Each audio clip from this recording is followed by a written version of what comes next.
Private Lender Podcast, Episode 21. The Private Lender Podcast quote of the day comes to us from Thomas Edison, who said, "Opportunity is missed by most people because it is dressed in overalls and looks like work."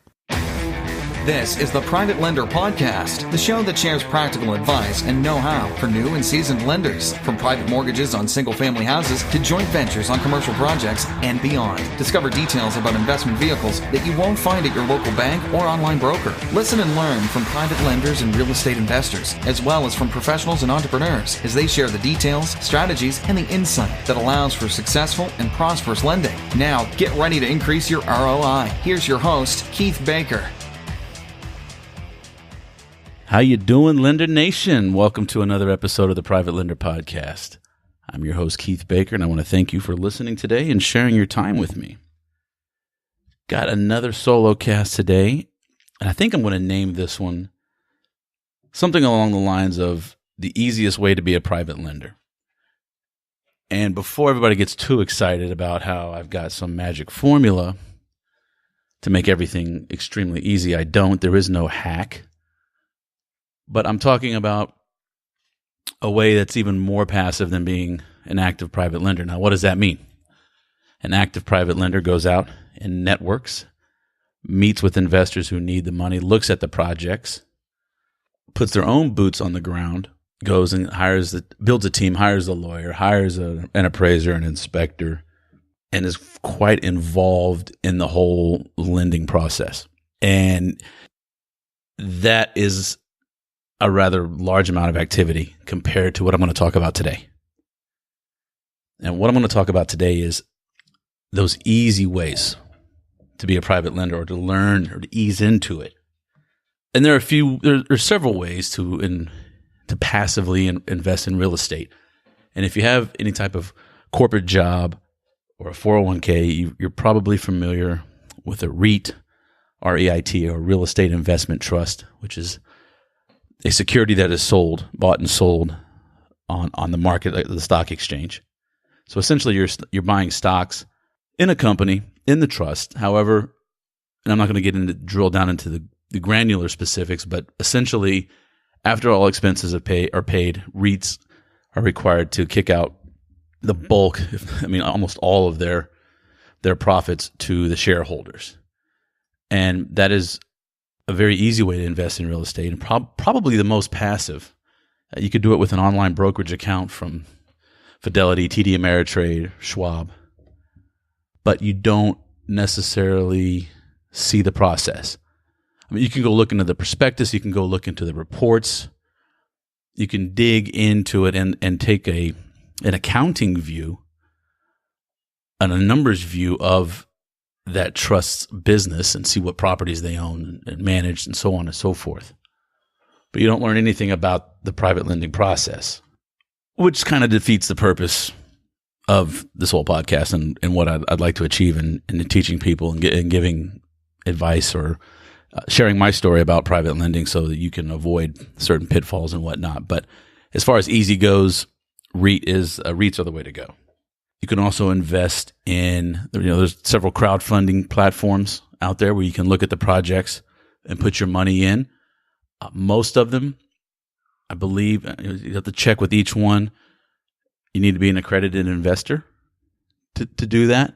I believe there are some platforms out there where you don't have to be accredited and you can use smaller amounts. But this episode is not about that. So if you want to look into that, I haven't had a chance to finish my research, so you have to do your own due diligence into the crowdfunding, but I do hope to have some crowdfunding folks on the air and do some interviews with people who've established and created crowdfunding platforms in the future, so stick around for that.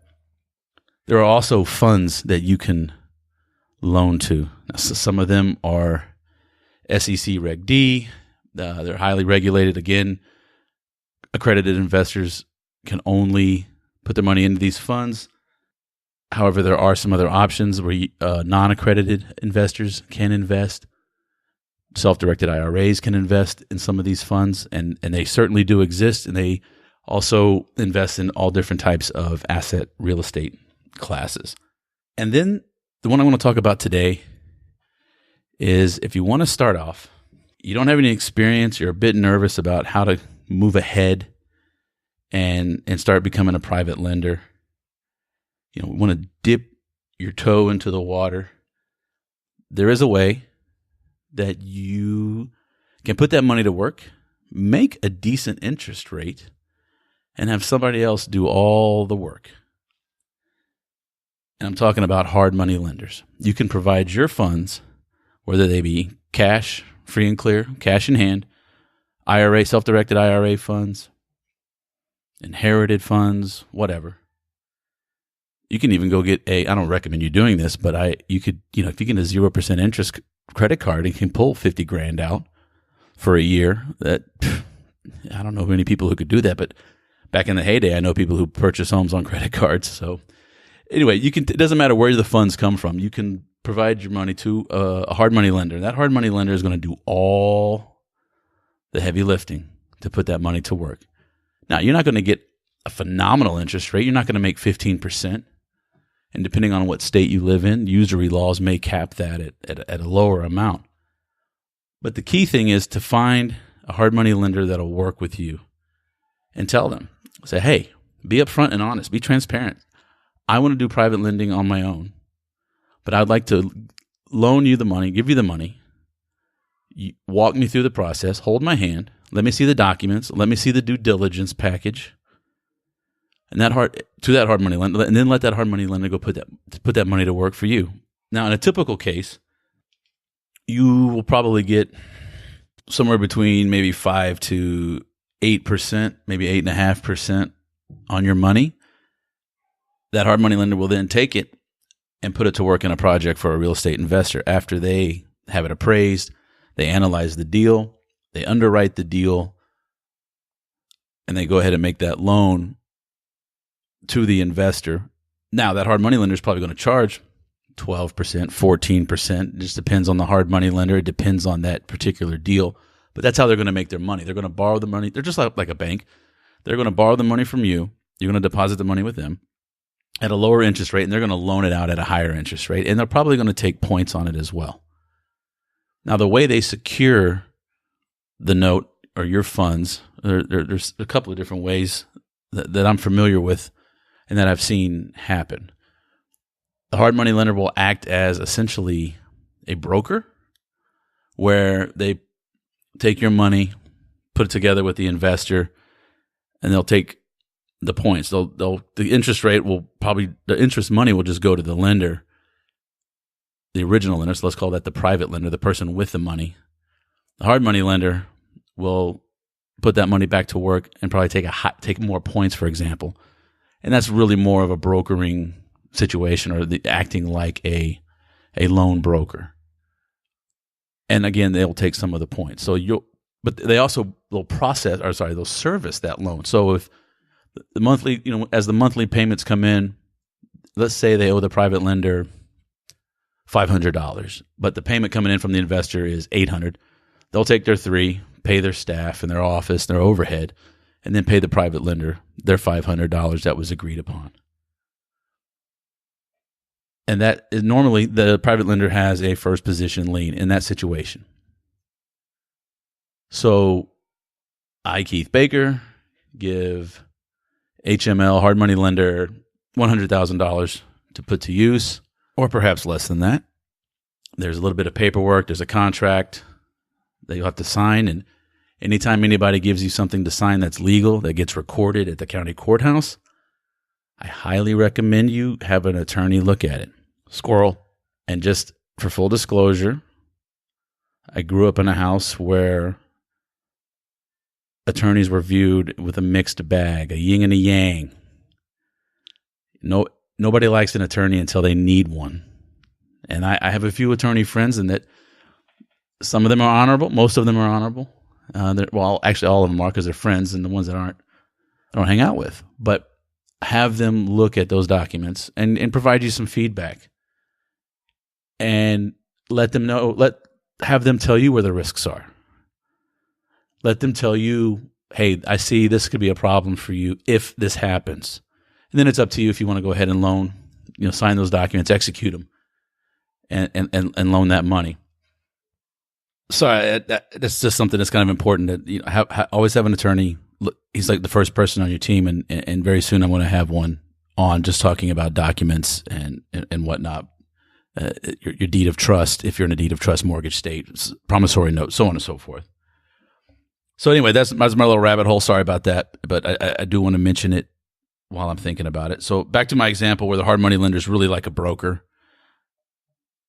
They put the money to work for you. They'll take a bit of a spread off of the interest of what they're paying you and what they're charging. And of course, they take the points, and that's how they pay to keep the lights on and the doors open, and to put a little scratch in their pocket as well. The other way a hard money lender can work for you is by essentially doing the same thing. However, at closing, everything is signed off and closed in the hard money lender's name. In my first example, the private lender would receive the first position lien on the property. In this example that I'm talking about, the hard money lender, it has the first position lien on the property. However, at closing, at the moment, the same time that the loan funds and the investor gets the money and so to speak, the keys to the house, the hard money lender will assign their lien to the private money lender, which is a pretty clean way of making sure that private money lender still maintains first position lien. And that's something I to all newbies, beginners, people who are thinking about even becoming a private lender, a first position lien is your best friend. It's your best protection for your money, but it comes with responsibility. So just know that. So either way you go, you're going to put your money to work with the hard money lender. And this is a great way to start, to get your feet wet and to start, because that hard money lender is the one doing all the work. Now, you're probably going to have to get the ulcer, which I hope not. You'll be knotted up a little bit. I used the $100,000 example earlier, but you don't have to. You don't have to start with the $100,000. You can use a smaller amount, whatever that hard money lender needs at that particular point in time. Banks don't like to loan below a certain threshold, say $50,000, because it costs them money to underwrite a loan. So that's why hard money lenders and private lenders at that sub $50,000 level are so attractive to real estate investors, because there's really nothing on the conventional commercial loan market for them. So there was another squirrel moment there. I apologize about that. But that hard money lender is doing all the work for you, so to speak. Now, they're getting paid for it. Don't get me wrong. And they deserve to get paid for it. They're hustling. They're organizing the appraiser. They're setting up the inspectors to go out and make sure the work is being done on schedule, as agreed, and up to code. And they're the ones that are going to process the loan and give you the money. Now, and if you take this approach and essentially loan your money to let me start over. If you take this approach and loan or provide your money to the hard money lender, and then they loan it out to the investor, you can ask them, before you even give them a penny, I would like to see your due diligence file. I would like to see the appraisal. I would like to see everything. And then it's up to you to take the time and pour through everything and look at it and look at the comps, see what the appraiser came up with. And you follow and study what that hard money lender did on that deal. How did they protect it? How did they analyze it? How did they underwrite it? Why do they think it was a good match and a good deal to loan on? And this is a great way to get started, because the pressure is off of you. Now, an investment, is it still an investment? All investments have risk. All investments have risk. If you buy a stock, a bond, a mutual fund, an ETF, their prospectus, their documentation is going to tell you that, what's happened in the past is not guaranteed in the future. We can only look back, but in the last 5 years, we've averaged 9% a year. This year we're up 13, so on and so forth. There's always going to be risk. But this way you can look at what the hard money lender's doing. And when you start lending on your own and you start underwriting your own deals, you can peer into what they're doing and see how they do it. And that's going to do a few things for you. One, is going to give you education more than what I can give you in 15 or 20 minutes of a podcast with nothing in front of you to see visually, especially if you're commuting to work. But you do that a few times. And I highly recommend you tell the hard money lender, I only want to do flips, short term, boom, boom, boom, the 9-ball, the blackjack, the 21, the fast moving loans. That way you turn more loans over, and you get to see them more and more and more and more. And then you get comfortable with things. You get comfortable with things like the loan to value, the after rehab or after repaired value. You get to see how things work in a market.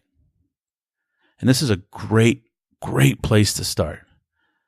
And now you're going to say, well, how am I going to find a hard money lender? If you can hear my voice and you're in the continental U.S. or even Hawaii, Alaska, the territories, Puerto Rico, perhaps even Canada. I don't know Canada. I don't know Mexico. I'm trying to expand. But if you can hear my voice and you're in the USA, you go to Father Google and you ask him, hard money lender in whatever town you live in, and see what comes up.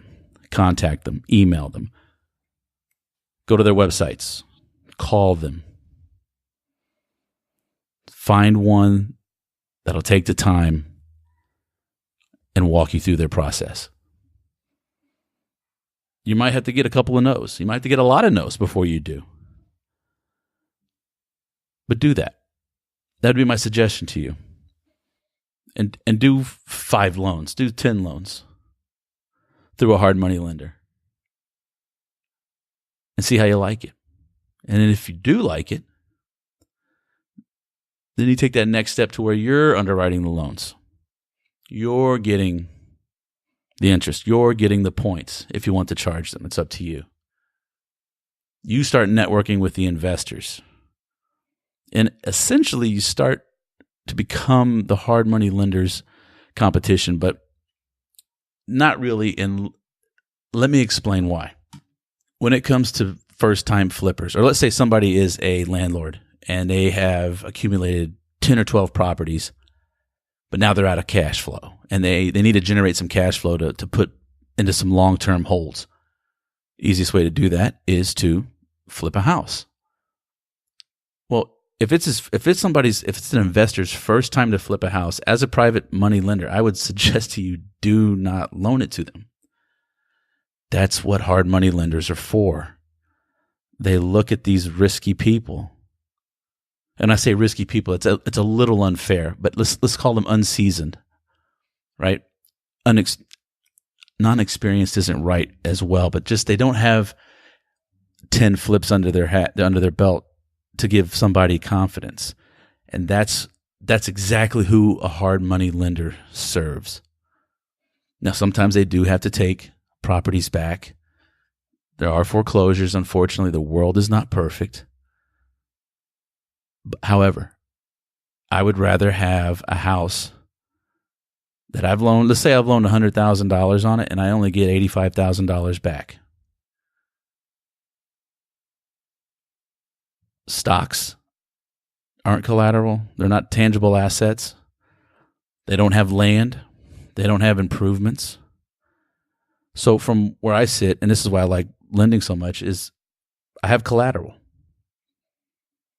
Those poor folks didn't have collateral in Enron, Tyco, Bear Stearns.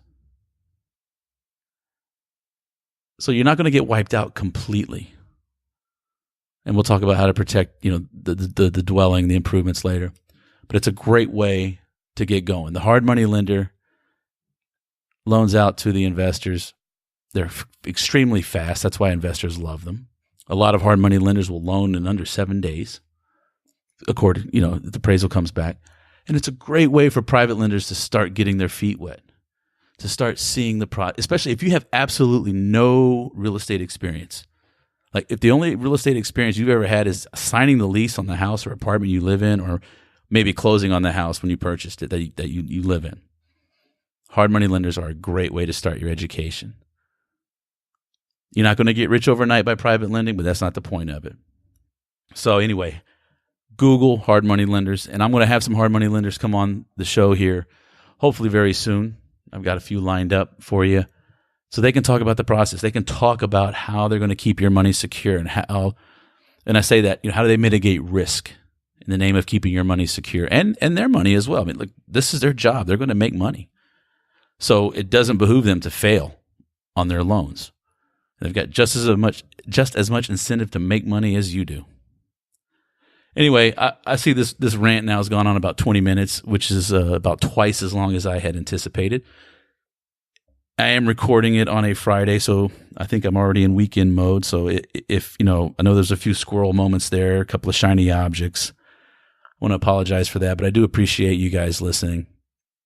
I appreciate especially all the feedback that I've been getting, the emails, the direct messages on Facebook, the likes, the posts, the comments. I really do appreciate it, and I want to thank you for listening, and I want to wish everybody out there happy and prosperous lending. I'll see you on the next episode. The Private Lender Podcast is proudly sponsored by the following.